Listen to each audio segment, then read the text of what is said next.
You're watching Deck Pass Live. We are here for the 5th of 6 stops on the TYR Pro Swim Series. Beautiful shot of the San Francisco hills from the famed trolleys, where we're just a little bit south of that, down here in Santa Clara at the International Swim Center, where we just wrapped up the first full session of prelims at the TYR Pro Swim Series. A lot of action. We're going to talk about that a little bit later. I'm Jeff Commings, and I'm joined here by multiple Olympic medalist Natalie Coughlin. Natalie, it's great to have you here with me. Thanks for having me back. It's good to be on Deck Pass Live again. Yeah, so we're going to talk about swimming in a little bit, but we just got to talk about this. Congratulations on your first pregnancy. Thank you. Cat's out of the bag. I can't really hide it anymore. I'm in my 6th month, so it's really exciting. I'm looking forward to this next part of my journey. Yeah, I'm sure you and your husband Ethan are going to be great parents. Yeah, probably. Hopefully. We hope to be good parents. And between the two of us, my husband's a swim coach. I obviously was a swimmer. Our baby will probably be a water baby like we both were. Probably in month 2. I'm sure you're going to already be teaching the little dynamics of swimming. Yeah. It'll be tough to stay out of the water. Yeah. Well, a lot of the swimmers that we saw here, are going to see here, probably learned very young when they were little babies. Because I mean, that's what happens. I mean, you have that talent for the water, you just keep going. So we're going to be seeing a lot of great international talent here. We've got swimmers from Canada, Mexico, Japan. Just so many countries here, and that's what makes this meet so great and what makes it so fast, because it's not just Americans racing Americans. I mean, these guys are getting a little bit of a preview of what they're going to be expecting this summer at Pan Pacs, next summer at World Championships, maybe even 2020 at the Olympics. This has always been one of my favorite stops at the Pro Swim Series. You know, it used to be called the International, Santa Clara International, because you get so many international faces here. And so you really get good practice for those big international competitions. So not only for a swimmer is it great, but it's great for the fans. You get to see some new faces and see them compete outdoors, which you don't get to see too often. Absolutely. So in addition to all the international stars and all the races, we're going to be keeping an eye on the Pro Swim Series leaderboard, as you see there. Based on his win last night, the 1500, Zane Grothe has a 3-point lead over Chase Kalis. Those two are well ahead of the rest of the field. So those two guys are battling it out for that $10,000 bonus and that 1-year lease for the BMW. And on the women's side, Taylor Ruck has a lead, but look, it's just 8 points ahead of Melanie Margalis. Taylor's not here, Melanie is here, so we may have a new leader by the end of the Santa Clara stop here. And Melanie won the BMW last year, so I know she doesn't want to give it back. No, and I think Chase doesn't want to give up his BMW. I think both of them rolling around Athens in their BMW is probably the class of the town. You get spoiled for a while and you can't go back, so I think they're very, very motivated. Yeah. So last night was the first full night of competition. We had the men's and women's 1500. Ashley Knighty won the women's 1500. Had a little race with Megan Burns from Stanford, but she pulled away in that second half. Bested her seed time by 3 seconds, and then Zane Grothe continued a great streak, winning that 1500. He had a little battle at the end there, but it was a good swim for him. But I think probably nobody was talking about Zane winning the 1500. We actually had a special uninvited guest swimmer. Look at that there. So the swimmer in lane 1 didn't know it, but he had a duck wanted to kind of take a little part in this 1500, and look at that. That's kind of fun. The duck wasn't having it. He's like, what are you doing? Stay away from me. This is my lane. I want to go and have a little fun here. And then the duck flew away. Obviously wasn't invited. So uninvited but welcomed guest. Yeah, it was fun. Everybody got a kick out of it. So have you ever had anything like that happen before? I have. You know, growing up here in Northern California, you deal with the elements, the rain, the wind. One time I was sitting a tuner back, and at the 100 turn, I could see one of the pop-ups blow into my lane. So as I was finishing that race, I was just praying that they got that pop-up out of the way, but I went for it, and fortunately they did. Good, because that would not have been pretty to finish that. Yeah, that would have hurt.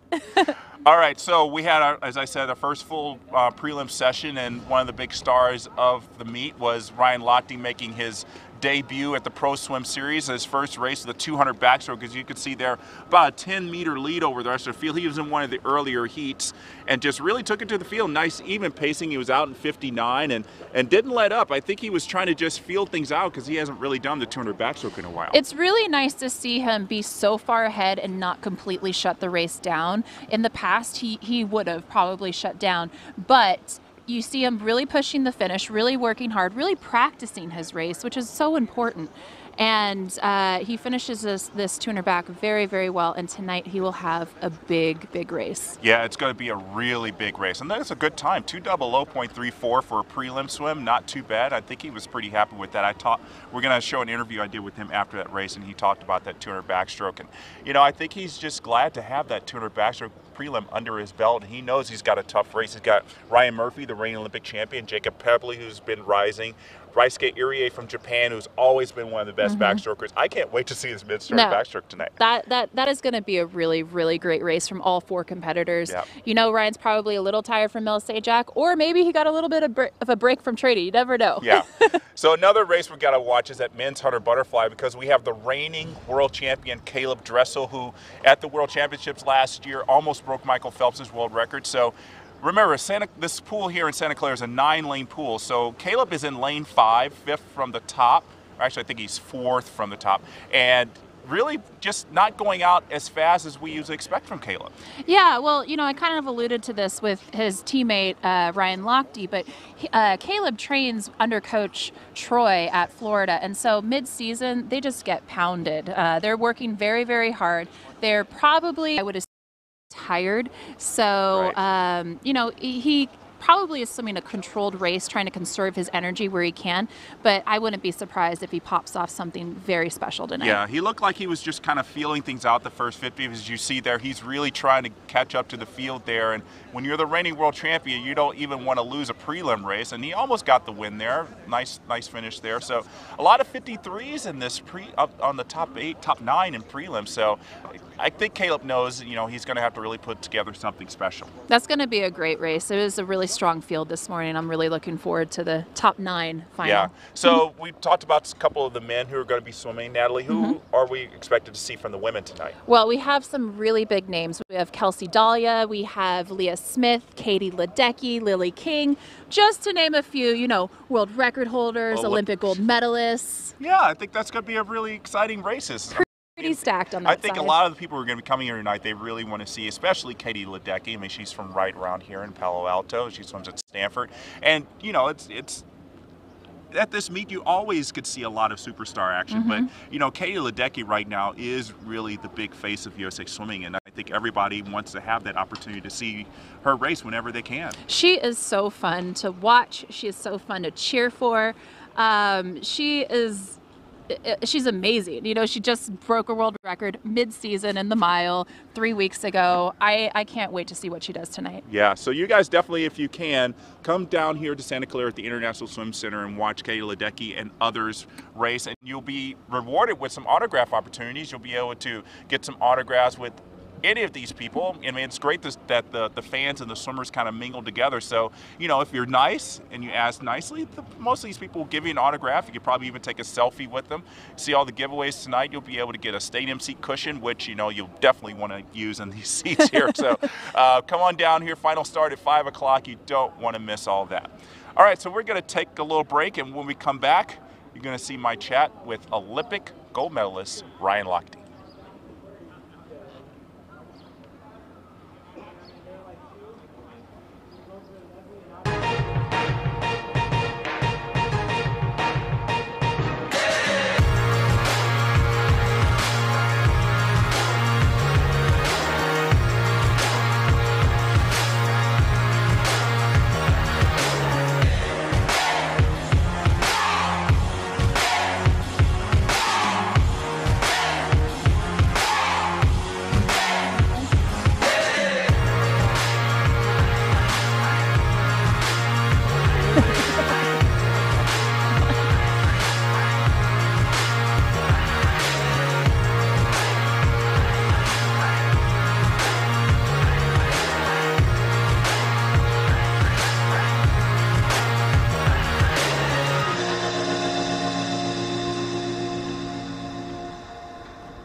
So this summer in Irvine, the end of July, you definitely don't want to miss that. Like we've talked about repeatedly through this Pro Swim Series, it's selecting not only a Pan Pacific Championships this year, but it's the first step in qualifying for next year's World Championships. And you definitely want to hashtag be fired up because it's definitely going to be a lot of great racing.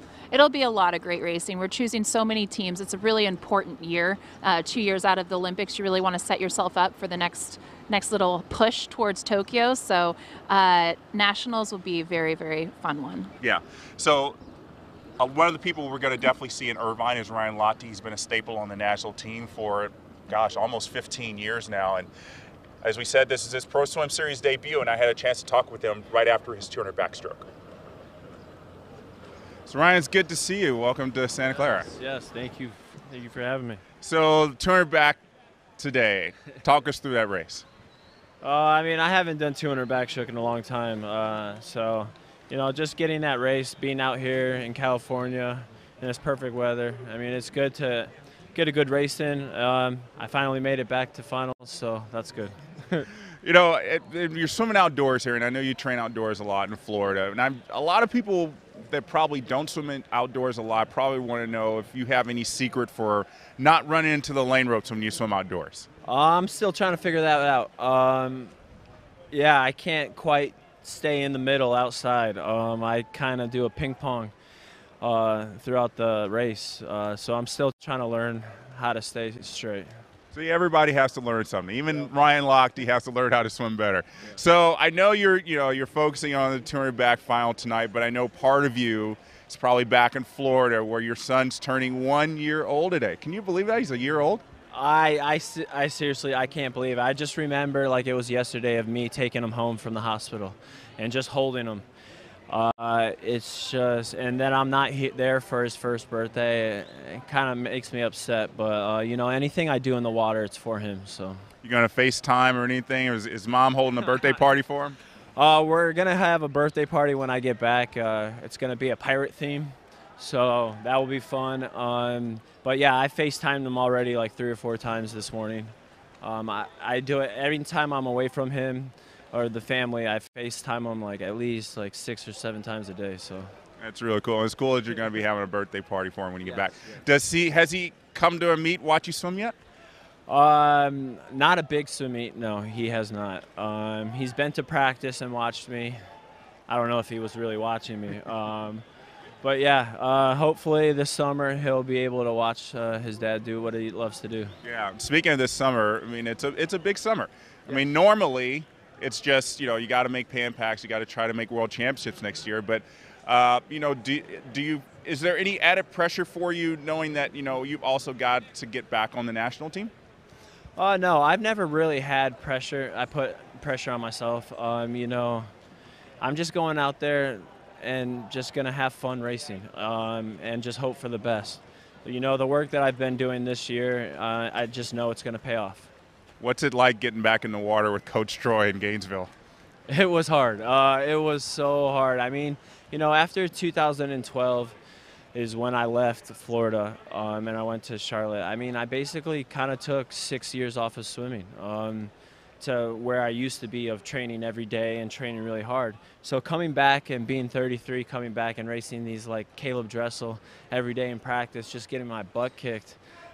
It's good. It was a little hard at first, but I got into it quite quickly, and I'm loving it now. Is the dynamic any different between you and Coach Troy? Is it still the same shorthand? You guys know each other's patterns real well. We know each other's patterns, but he doesn't treat me any different. He doesn't care that I'm 33 years old. He treats me like you just get your butt in the practice, you train hard, and then show up to the next one. So I don't get any special treatment. I guess all those Olympic medals don't mean anything to him? Oh, that's in the past. So how has being married, having a baby, relocating back to Gainesville, how has that changed your outlook on what you do in the pool every day? I mean, I think it has everything to do with my outlook. I mean, since me getting married and having Caden, my life has completely changed. I have a whole new perspective on life, on swimming, and anything that I do, like I lost that love and passion for the sport of swimming a couple of years ago, and since Caden's been born, I found that passion again. I found that fire inside of me, and now everything I do when I go to practice, I'm more happier than I've ever been. I'm going there with a purpose now every day in practice, and anything I do from here on out, it's for him and for my family. How does it feel to be back on deck? I mean, this is kind of really your first big in-season meet in a while. You know, you're racing the guys you've raced before and some you haven't raced before. Yeah. I mean, it feels good just what are getting we on doing? those blocks and just racing again. I think that's the biggest thing for me. And, I mean, it just feels good, just that that feeling of just getting on those blocks, that adrenaline, getting on blocks and racing practically the best swimmers in the world. So it's a lot of fun. Well, it's good to see you, Ryan. Good luck tonight in the turn back the rest of the week and all the way leading up to Irvine. Thank you. I appreciate it.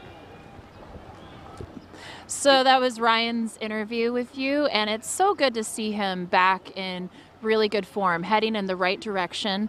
I've known Ryan since he was 20. The first time we were on an Olympic team together was 2004, and he's grown a lot as an athlete. You know, now he's a father, and he's one of those guys that I love watching him race. I always have, and one thing I will say about Ryan is he is the best to the fans. Like, he is the best.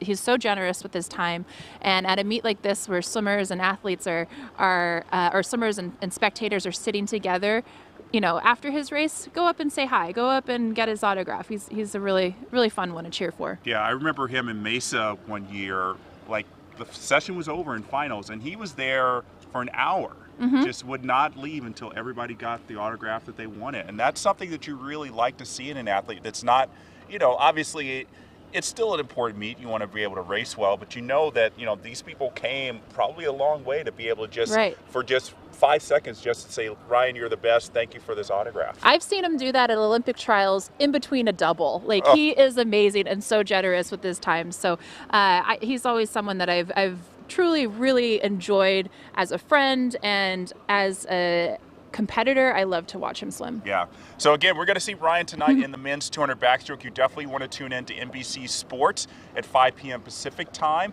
And then once NBC's coverage of the Pro Swim Series is done tonight, you want to come here to Deck Pass Live, where we're going to be bringing you exclusive coverage of the B and A finals of the men's 200 freestyle. And then one of my favorite things here at the Pro Swim Series, the mixed medley relay. It's going to have all 4 of the swim squads racing a 200 medley relay, 2 men, 2 women. So, Natalie, I know you're probably pretty sure your team's going to win. I don't want to get cocky, but my team's going to crush. We are really good. So cheer for Coughlin squad tonight. All right, we'll definitely be looking out for that. It's all for charity. So we're talking trash for charity. But everybody's a competitor. Everybody does not want to lose that. Yes, exactly. All right, so thank you guys for joining us on our first of 6 shows here from Santa Clara. We'll be back again tonight, again after NBC Sports. Be coming here to Deck Pass Live, and we'll see you then.